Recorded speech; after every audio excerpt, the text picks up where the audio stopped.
Hello, everyone, and welcome to the webinar today. Sorry for being late. We'll just get started in a second. I'll let people to join. We'll probably just wait out for another minute or so.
All right.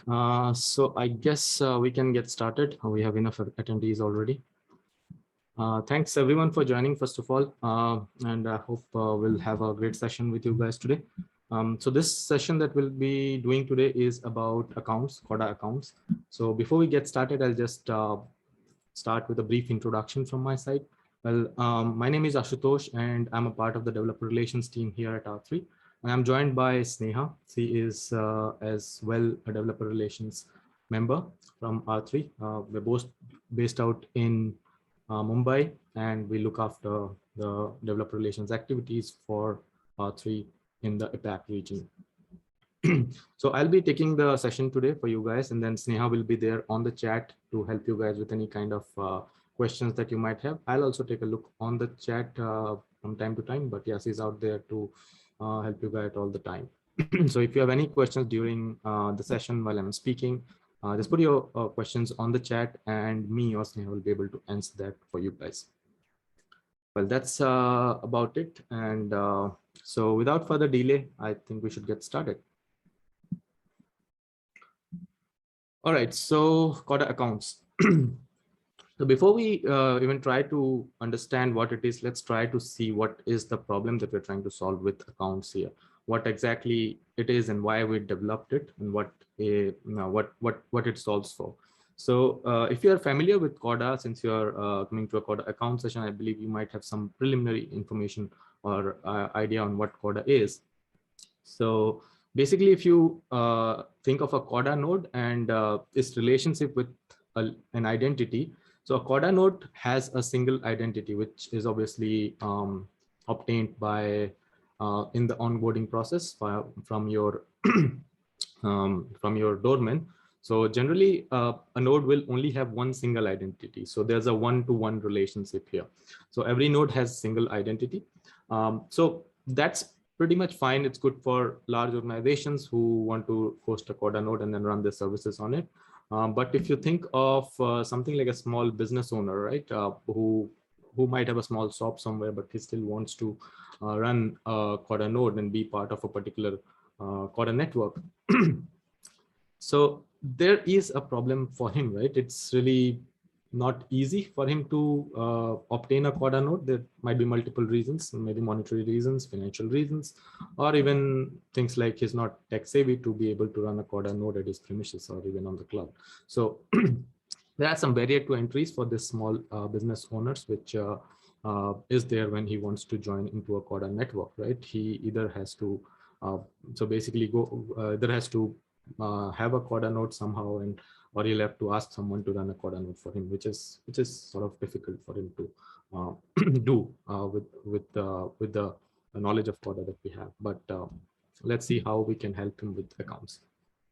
So with accounts, the opportunities that really we have here is we'll be able to have this small account onboarded or small businesses onboarded. So that would basically help help these bigger organizations who are hosting these Corda nodes to reduce the cost of operations, because they'll be having external parties who they could host on their nodes. And then this was drastically increase the number of use cases which we might have with Corda, because that would open up a lot of other opportunities which are there with small businesses being not able to join the Corda network, right? So these are different things that will be achieved using Corda accounts. So that basically means that Corda accounts help you to scale your Corda apps, right? So it's not just one or a group of organizations who are using it. It's basically being used by multiple people who are represented on the node using accounts. So that basically scales up your Corda app in terms of usability. Right. So with that information in hand, let's look at what exactly a Corda account is. So yeah, so account is basically a library. It's not built into Corda. You'll have to separately download it and sort of install it on your Corda node. So it's a library which allows you to split your vault. Vault here is basically the node's database into multiple logical subvaults. Now, what that means is the term logical here is really important, because there is no physical division of the vault. You just have accounts, and the states are all stored on the same vault. It's just that they're tagged that this particular state belongs to this particular account. So that's how they are staked. They are logical. They're not physical in nature. It's just physical from. It just look like it's different from a high level when someone looks at it, but it's at the lower level within the node's vault itself. It is basically there is no separate partitioning as such done. So so what a Corda node, which will have your well-known identities, which generally is provided by the doorman, as we all know. So this well-known identity is the label identity which the node is running, with which the node is running within your Corda network. And it's obviously obtained from the doorman. But the accounts which are hosted on the node, now each node could have multiple accounts. So these accounts could then be mapped to some external identities, right? So a Corda node identity is your well-known identity, and then the accounts identities and is basically mapped to an external identity. And what that means is this account is not available on the network map, because that's not a well-known identity, and the network map is updated based on or whenever somebody joins onto the network. So it's the doorman has nothing to do with accounts. It's totally under control of the node itself, right? So there is no KYC as such, which happens when you want to create an account or anything. It's up to the node to create as many accounts that they want to. All right. So here's a very high-level pictorial representation of what your Corda account is, right? So basically, you would have your nodes vault, and then there will be all these gray square boxes that you see. We can think of them as being state objects. So now when you say there are different accounts within the node, your node vault would basically have these states, which would be tagged with, say, this particular state belongs to account A, this particular state belongs to account B. And then there would be also some accounts which directly belongs to the node itself. It doesn't belong to any accounts. All these different kind of combinations could happen.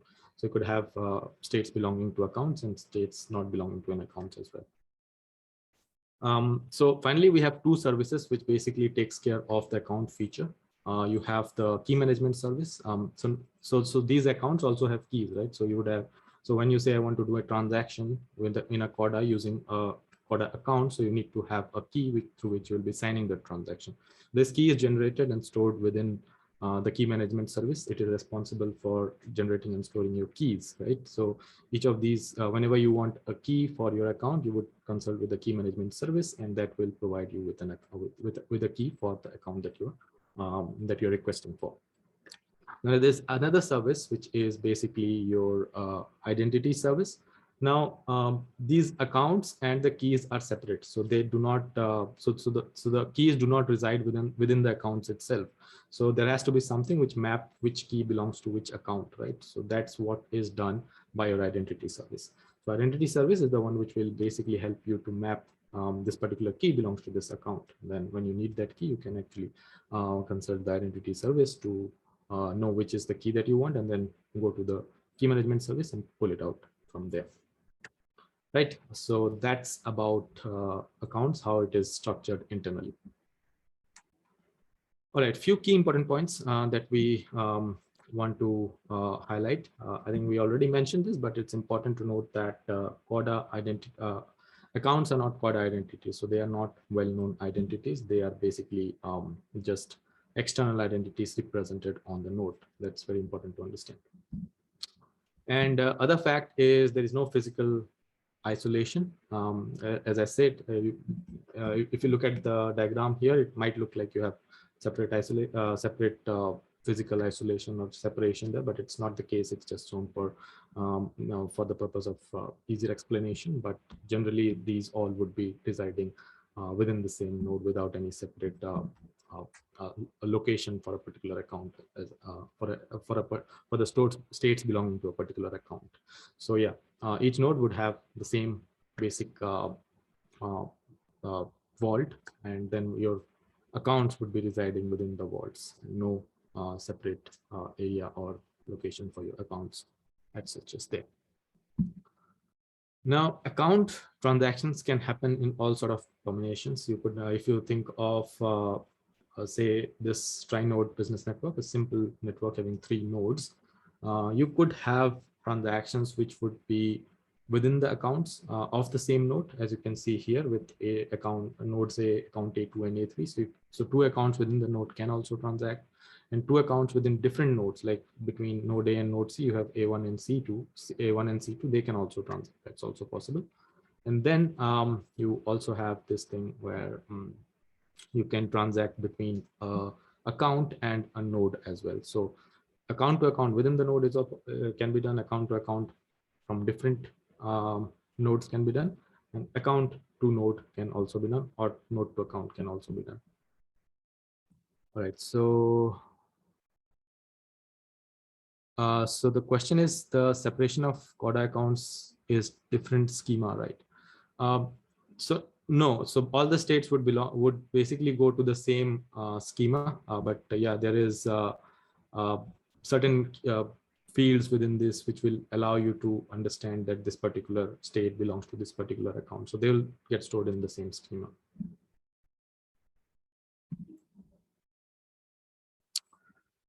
All right, so let's look at some of the different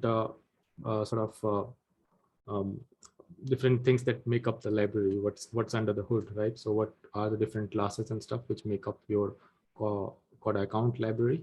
So basically, the most important ones are highlighted here. You have the account info and the account service, and then few flows which will allow you to basically make some of your jobs easier, right? So we'll talk about some of them now. So the most important thing is your account info. This is a state object, as you can see. It is basically a linear state and a queryable state. But this actually is your account. So what it has this thing called string, which would represent the name of the account. So whenever you want to create an account, you basically create an instance of this particular state and store it on the ledger. It also has a host property which will tell which node this particular account belongs to.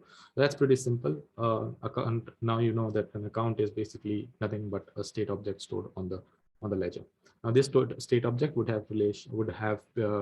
related to some other state object which would basically say that, well, this account belongs to this state, or this state belongs to this account. And then you have the account service. Now this is interface, and there are some concrete implementations to it, but basically what it does is it gives you certain different functions which you could directly call, things like create account, right? As you can see here, you just want to create an account, call the get hold of this account service and say create account, pass in the name that you want to, and then it will create that particular account for you, and it will return an instance of this particular object that we talked about, which is the account info object. Similarly, there are other different functions or methods that you might be needing from time to time. So those are there's our accounts, which will basically give you what are the accounts that are available for you, or the node that is running it. There is account for hosts, which will basically give you the accounts that are for a particular that are there for a particular node that's available. So there are others there which will use to query different kind of things, right? All right. So how do you run a flow when, or how, what is the different logic that you go through when you basically use a Corda app that has an account feature enabled, right? So let's see. So first thing, if you're using accounts is before you start a flow, you need to basically have the account with you, right? So you have to create the account. Now you can do that with create account flow, or you can directly use the services, like I said, the key management or the account service, which will basically give you or you can just call that method called create account. It will create an account for you, or you can directly also call the flows responsible for doing that. Now it's when you create an account, it doesn't mean that it is visible to everyone else in the network, right? So accounts are not in the network map, like I said. So no one can query the network map to basically see what accounts are available. So in order for others to see what accounts are available, that account has to be shared with the counterparty with whom you want to transact. So that's where your sharing of the account comes in. So there is a flow for that, or you can directly use the service, as I mentioned. So two steps before you basically start a flow, that is to create the account and then share it with the counterparty with whom you want to transact with that account. Now, when you do a flow, there are minute changes generally when the concern is to use an account. So first thing is when an account is created, a key is not instantly created for it. You'll have to request for a key separately. And it's also a good practice to basically create a new key every time you do a transaction. So that if your one key is compromised, your account is not rendered unusable or something. Yeah. So first thing you do is request the key, right? So and then if you're doing a account to account transaction, also to request the key from your counterparty, right? So once you have these keys in hand, you can then create the state or basically your state participant would basically be an anonymous party which would have those states. So basically you have to set those account keys as state participants, right? So just add them to the state, and then finally you have to sign that particular transaction using those keys and collect signatures, obviously, finally. But only thing is once you get these keys, you are using the keys rather than the nodes key directly, right? So using the keys of the account with the node key. So that's where the first step is really important, to request the keys. And then most of it is generally similar to how you do a normal flow, which we'll look at the code later on and see how it works. And then data retrieval is something which is important. Now, accounts, as I said, are just logical separation. So what does the word logical means here? If you have everything in the same vault, right? So the potential that accounts give you is that you can have logical separation, which means for a end user or for the account user, he will only have access to whatever data that he can say, whatever states he is associated with. So that is achieved by means of having these queries, which you can do using some certain query criteria, with which you can say that give me the accounts which or the states or the data which is associated to this account. It's completely up to the developer to build that particular functionality. If you have an account and if the account has access to a particular flow, which is basically able to fetch all the accounts, then he will directly see all the accounts. So you have to make sure that you have that particular feature built in, and you're not exposing things to that account, to a particular account which he should not see. So for that, you use these query criteria for data retrieval. For every query that account has to do, you can pass in the account key or the account UUID, and it will just fetch in those particular states which are associated with that account. So yeah, that's about retrieval of data. So that's majorly what account feature is all about. So let's just talk about some of the use cases that is certainly useful when you have accounts feature enabled. So things like custodians, right? So you have a node and then who can act as a custodian for other accounts, which was not possible earlier because obviously your node could not host other accounts. So it really opens up this custodianship kind of use cases. And inter-organizational use cases is something where basically you have a node and then you want different departments to be part of that particular node. So basically, if you have one single organization and then they want to have a network within themselves, or they want to have a network with even an external basically an external network, they want to connect to it and they want to have different departments being part of it, then the only way that they could have achieved it without accounts is to have multiple nodes. So each of these nodes would represent different departments of those organizations. Now you could have accounts within a single node, so that brings down the cost. Obviously, you could have one node and then you could have different departments represented with accounts on that particular node. And yeah, that these kind of like intra-organizational use cases could be benefited using accounts. And then obviously B2C use cases, a lot of different opportunities could be opened up there with accounts being able to represent your see here, that is the customers. So you could have business to customer kind of applications built on Corda now with the help of Corda accounts library. Yeah. Now, if you want to try it out yourselves, we have different samples out there which uses accounts feature. So the links will be pasted in the chat by Sneha. So they're available in Java as well as Kotlin. And also, if you want to have a look at the Corda accounts source code, that's also available. It's open source. So yeah, do give it a try. And yeah, these are the different applications. Some of these which might be interesting to you as a supply chain application. It's pretty simple, just shows how to deal with accounts. And there's a game which has been developed by someone called Thor in the company. So that's named TikTok Thor. Then you have a World Cup ticket booking system, which uses account library as well. So feel free to go ahead and check all those out if you are interested in accounts. Cool. That's about it from the presentation. I'll just move on to the code and I'll just show you what changes when you build a account enabled basically Corda app. So let me share my idea.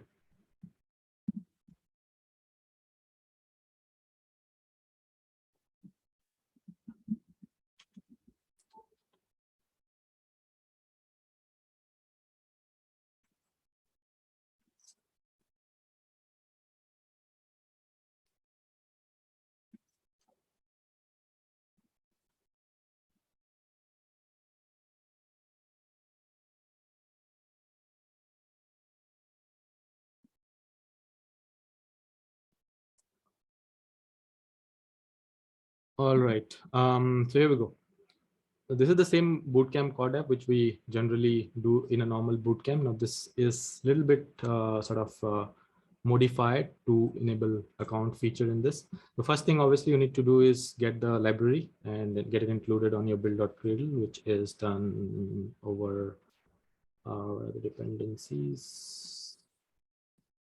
Right here, these are your accounts feature.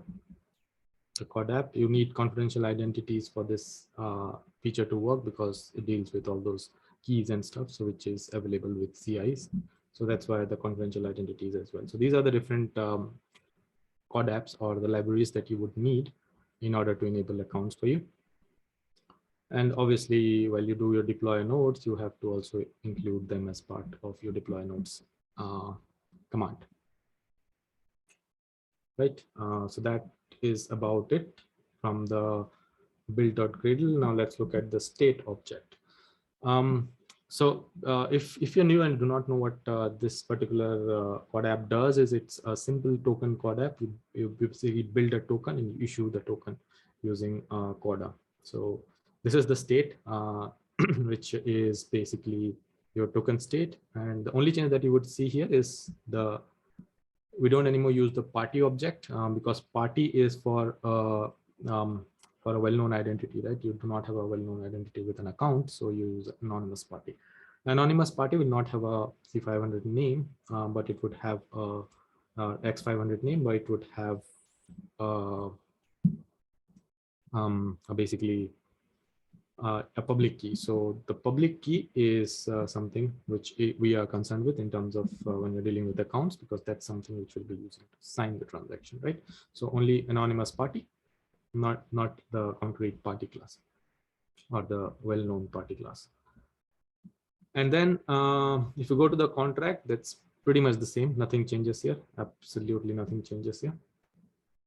And then coming to the flows, there are a few things that we need to do. We need to have create an account. To create an account, we need to either directly call the create account flow using the terminal, or you can have something like what is done here, which is a create and share account flow. What this will do, it will create, and as well as it will share the account with whoever party you pass within the parameters. So what it's really doing is it's basically calling the create account flow, which creates the account for you. And when I say creates the account, it basically returns you account info object. And then we can then go ahead and use the share account flow, share account info flow, and that will basically make sure that this account is shared with the counterparties. Now coming to the flow, actual flow itself. Remember that we did talk about this in the flows slide. So basically, first thing you need to do is fetch your account info, obviously, the account that you're dealing with. So you need two accounts. One is the issuer and the owner account here. Issuer is the one who's issuing the token. Owner is the one who would be holding the token. Now, once you have these accounts, you need to request for the keys, right? So for that, you can use this flow called request key for account and pass in the account info object. That will give you an anonymous party. Now, you say you are asking for key, and why is it giving an anonymous party? That's because the public key or the key will be within the party itself. So that's the key which so it will wrap it up within this anonymous party object and it will pass it on to you. So once you have this, you can build your state with the account. And then once you are done with that, make sure you are when you create the command, you can pass in the accounts key, not the nodes key. So that's where you pass. So yeah, obviously, if you can pass the nodes key as well if that's required as part of your flow. That if that's a required signer, you can also have your node to sign and your account to sign, but generally the account should sign. That's again depends on your command how you've written it, right? So that's done. Now, in order to sign the transaction, again, you have to pass the key that you want to use to sign. So that is the issuer's key here, the accounts key basically. And then again, for your collect signatures, you use the same account key, as you can see here.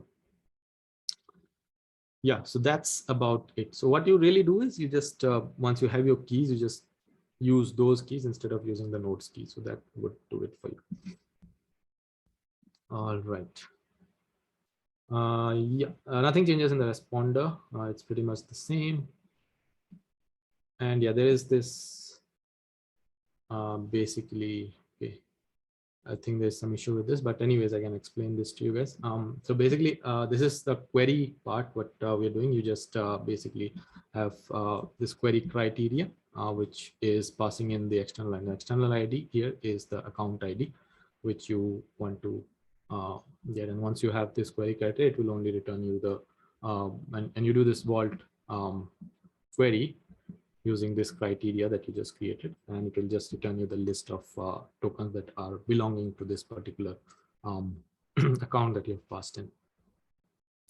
Right, so that's pretty much how you do the query as well. Yeah, that's about it. That's about the session today. I believe that should be all we have for the session. Do you have any open questions already? All right, I think that's pretty much, yeah, that's pretty much it, I guess. So if you have any questions, I think we do have a few minutes to go. You can put it on the chat and we'll be here to answer them for you. And on top of that, what I'll do is I'll also share you a survey link.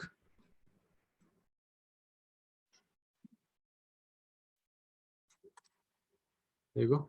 So you can put down any of your comments that you have for this session. You want anything to improve, what you like, what you do not like. It's great way for us to understand how you basically, what do you really want from the session, and that will help us make sure that we do the session the right way going forward as well. And also you have the certifications. So generally, we have the Corda certification available. You can go ahead and try that out. We also have, just a second.